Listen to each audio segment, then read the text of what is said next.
এটা হলো আমাদের এই পাড়ার এসব এলাকায় কিছু আমাদের শিশুসেনার শুভাকাঙ্ক্ষী শুভার্থী আছেন, তাদের সঙ্গে যোগসূত্র স্থাপন করা এবং সেই সঙ্গে তার একটা অংশ হচ্ছে আজকের দিনটা 19শে মেটা উদযাপন করা। এই দুটো ভাগ এখানে আছে। সেই জন্যে আমরা বলেছিলাম যে আমরা ঘরোয়াভাবে দরকার বসবো, আমরা গান হবে, আলোচনা হবে, সবই হবে, কিন্তু আমরা সেই জন্য এসেছি। যখন আমাদের শিশুসেনা পরিবারে কিছু কাজ আছে, যে কাজগুলো যদি বহরমপুর শহরের জায়গা থেকে আরও ছড়িয়ে নিয়ে যেতে পারি, সেই কাজটা সাফল্যমণ্ডিত হবে না।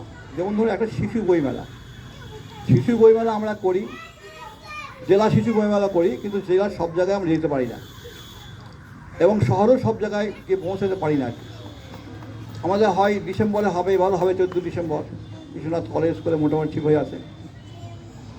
আমরা সেই জন্যে আমরা এখানে আজকে এইখানে বিচ্ছিন্ন অনেকগুলো পাল